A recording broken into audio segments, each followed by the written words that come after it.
Today's story was written by Reddit user ChristopherFiss. Drone Commander Aimer of the Great Pachu War Beetle lay conscious in his nesting pillows. Unable to obtain regeneration rest for several moons now, voices that were not his own began to creep into his conscious thoughts. Shadows that were cast by inert objects suddenly became human-shaped in his fevered mind's eye. Still, he tried to rest, until he startled back to full alertness, gasping and wheezing, with the imagined cold steel of a human blade at his nerve stem. "I hate this world," he murmured to himself. Twisting his eye stalks to the viewing porthole by his nest, he saw the great blue and white sphere they orbited. The native species, humans, had called the world Earth. He hated Earth. Commander Aimer hated the Earth more than anything, except for that human.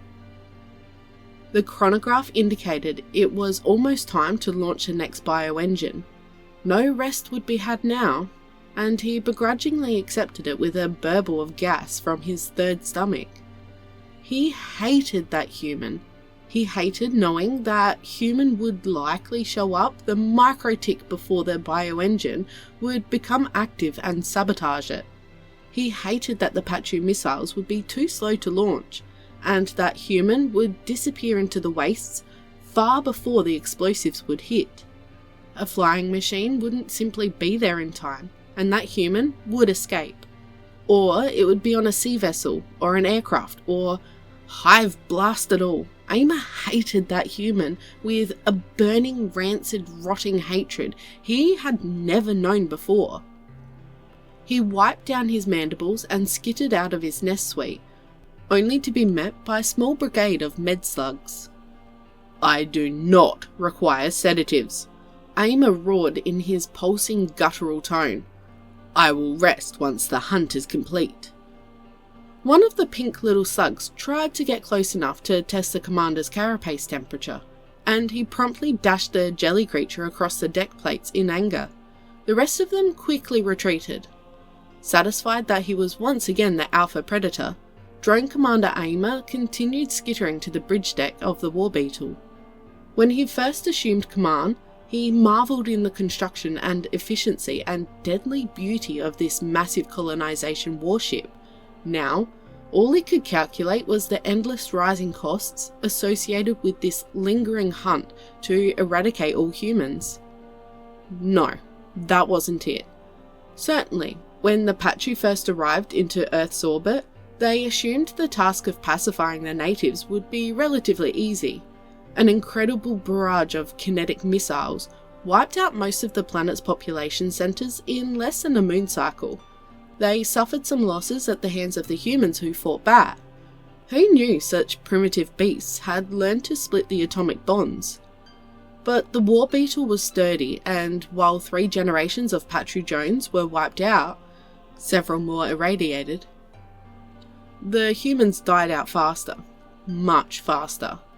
They were susceptible to gassing attacks. Firebombs worked equally well. While they hid in caves and in the oceans and even in the air and space around their planet, their billions dwindled to thousands in less than 2 moons. It was then that Aimer declared victory and had sent the first bioengine down to reform the atmosphere, only to find out that not every human was willing to give up and die. A human showed up, damaged the sensitive, expensive bioengine beyond repair, and disappeared into the wastes. And again, and again. After the 4th sabotage, Commander Aimer noticed that the skin markings and body decorations on the human recorded at the site of the bioengine was the same. His sub-commanders thought the idea was hilarious at first. How could one human be responsible? Didn't all humans look relatively the same? Sure, some had different tribal skins and heights, and no, not this time. This was the same human. That human. One of the sub-commanders had an admittedly brilliant idea. Commander Aimer, if this human keeps attacking the bioengines when we launch them, why not launch them to the far north or south of the planet where they would not be able to survive the temperatures? So the next bioengine was launched to the Earth's southern pole, far from the lingering human settlement there, but also close enough to the ocean that it would convert the salt water into the chemicals needed for Pachu lava.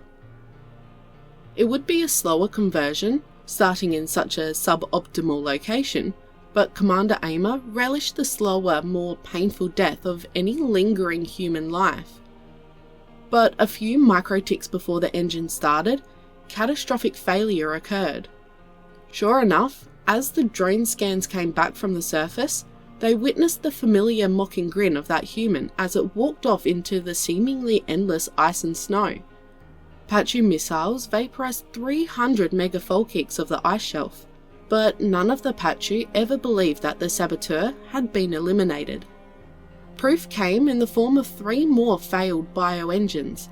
Every single time, that human showed up, blocked up the vulnerable intakes and command systems of the engines, and danced away before retaliation from orbit could occur.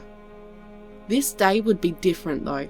The War Beetle had 2 more bioengines available, each costing a fortune beyond even the cost of the interstellar ship itself. They would launch both at the same time. No matter where in the world that human was, it could never be in 2 places at the same time. "Commander, you have an urgent command packet from Homeworld," his Prime Sub-Commander said as he arrived onto the command deck. Commander Aimer hissed, startling many of the crew, but settled himself a moment later. "Of course," he huffed. "Please display the message." On the massive central holoscreen that dominated the ceiling, a moving image of the Hive Council appeared. The entire command crew gasped in shock, and quickly prostrated themselves in fear and respect. Commander Aimer stayed erect and tall, knowing that this was a recorded message and not a real-time communication. As one voice, the 20 Hive Council members spoke with a resonant harmony. "Drone Commander Aimer, the Pachu Hive is disappointed by your repeated failures to seed and convert World 3 of System 230832. The expense of your failures has eclipsed all other colonization attempts in the galaxy. Your request for a world cleanser fleet is denied, and unprecedented in desperation and expense. Your request for ground hunting drones is also denied. You will succeed with your available resources, or not at all. If you fail with your available resources, you are hereby commanded to return to the Hive for your destruction. You will succeed with your available resources, or present yourself for destruction. The Hive has spoken. The Hive is eternal." As the video hologram faded, nervous, worried eye stalks slowly rose and turned to Commander Aimer. "Then we will succeed," he announced defiantly. One of the younger sub-commanders raised a shaking manipulator. Commander, upon reviewing some of the human radio transmissions, I believe I have learned the name of the saboteur." "I care not what the vermin name themselves," Commander Aimer roared. "Filth, suckling filth. They suckle from their own brood bodies, they suckle from the air and water, they suckle from the very ground to make their filthy creations." He strode over and pulled the sub-commander from its chair. "Where in the world is that human? That is the only question I want answered." I don't know," the sub-commander wheezed.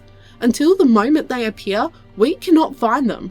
It is as if they blend into the very shadows and colours of their land, of cowards, of humans, of even the plants and rubble." Commander Aimer's eye stalks shivered in anger. "Then we will succeed. Where in the world can they hide if their entire biosphere is turned to poison for their suckling lung sacs?" The sub-commander cooed quietly. "The drone commander is wise. The drone commander is wise." The rest of the command deck followed in sync. "The drone commander is wise." "Where in the world is that human?" Commander Aimer hissed, placing his subordinate back down. "It will not matter. Our final 2 bioengines will be launched to opposite ends of their world. No matter how fast, how wise, how annoying that human is, they are still but one human." The command deck all chittered and burbled their approval. "The drone commander is wise." Slowly, the ship opened its massive, nearly empty cargo bays. One of the massive bioengine pods was launched, but the deorbit rockets were modified to slow the giant machine instead of plunging it directly into Earth's thick atmosphere. 10 minutes later, as the war beetle circled to the opposite side of the planet, the final bioengine pod was loosed. Its deorbit burn was immediate, but synchronized with the other pod to create a simultaneous impact continents apart. In another brilliant stroke of his final plan, Commander Aimer demanded the bulk of their remaining bombs be launched to land and eradicate any humans tracking the bioengine landing sites only 30 microticks before the engines themselves touched down. The command deck was jostled to and fro from the massive simultaneous launch of nearly 3 gigafleets of destructive heat bombs. Microticks later, sharp balls of light appeared over what the humans once called London and Seattle. The craters of melted rock, metal and glass cooled just in time for the giant bioengines to land on solidish ground. "Countdown," Commander Aimer roared, nearly squeezing out of his own carapace as he watched the live holofeeds of both bioengine sites. "Accelerated start, forego all safety checks." A few of his sub-commanders glanced nervously at each other. The order was reckless, beyond reckless, potentially destroying the precious bioengines before they even began the cascade process. But none of them were suicidal enough to question their commander. After only the briefest of delays, they compiled and sent the overridden commands. Green glowing holographic timers appeared on the viewer. 30 microticks, 29, 28. Soon the thousands of remaining humans would find their own atmosphere, burning their lungs as ammonia billowed out of the oceans and clouds. 23, 22. The very soil they hid in would turn acidic and melt their feeble fleshy skin sacs. 19, 18. Even their precious sunlight would fail as roaring clouds of soot filled their biosphere and seeded the world with... "Out of curiosity," Commander Aimer muttered as that human appeared on one of the viewing holos. Next to the bioengine, the west coast of what the humans called North America. "What is that human's name? I have changed my mind. I wish to name my next waste movement after it." The sub-commander watched as that human stood over the controls of the bioengine and produced a modified firearm of some type. It fired the weapon, and a grappling attachment speared the delicate machinations and control circuitry as it had done 8 previous times. "They call it cat..." Before the name of the human can be uttered, another human appears at the site of the other bioengine. "What?" Commander Aimer demanded. "Where in the world did that one come from?" Another human." The sub-commander chitters quickly. "Another..."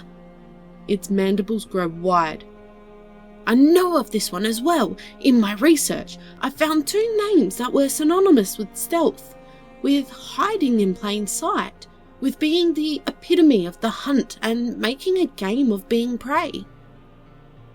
"Fire all weapons. Destroy that human." The crew of the command deck know it will be too late, as the new human uses a curved walking stick to destroy the delicate machine core of the last and final bioengine. They have all resigned themselves to their fate, and yet they carry out their commander's mad orders. They launch the entire remnant of the ship's arsenal, only for the teeming skies of missiles to collide into themselves as much as the ground. Millions of full kicks of precious habitable land and ocean are boiled away, but none of that makes any difference. They know they have failed. They know the hive will demand their destruction. The commander is weeping and leaking out of his shell as the flashes and explosions finally fade, leaving an Earth that is still impossibly blue and white and green and golden, despite months of punishment and billions of casualties. As a silence covers the crew, they turn to him, waiting for his maddened, sick mind to finally pull itself back together. Maybe it will, maybe it won't. Where in the world were they? He keeps repeating and repeating until even his voice fails, and he finally allows his destroyed mind and exhausted body a bit of respite by collapsing on the floor. None of the command deck crew move, watching the Earth slowly rotate beneath them. Already there are lights. Already there are small airships scrambling from their hiding spots and secret bunkers. Primitive but powerful atomic missiles are launched, and proximity timers begin to populate the holoscreens. Billions of casualties. And yet the humans fight. They fight because of that human. No, those two humans. And their victories. The ones who wore the same shade of colour as the blood in their veins. Tell me their names, the commander gurgles finally, rising out of the puddle of his own filth. If I am to surrender to these humans, I must know their names so I can curse them into the next clutching and the hive beyond. I do not think they will accept surrender, sir, one of the sub-commanders mumbles, watching the impact timers get smaller and smaller. In their haste, even the counter-missiles were launched. If the humans hit with more than 2 or 3 of their largest atomic bombs, then still, I need their names to curse. What are their names? Commander Aimer demands. Who are these masters of stealth, of subterfuge, of invisibility? Where in the world were they hiding? Where in the world? Sir, the Prime Sub-Commander complies, shaking as he tries to ignore the now visible ICBMs, streaking across space towards them. Images of the two humans appear on the holoscreens with translations from the silly human languages and scribbling clearly written below. Drone Commander Aimer reads them and frowns. Carmen Sandiego and Waldo? He burbles, defeated and deflated. Humans have such humiliating names. The nuclear flash was brighter than he thought possible, but still he could see the red hat and alternating white and red stripes of his victors seared into his final thoughts.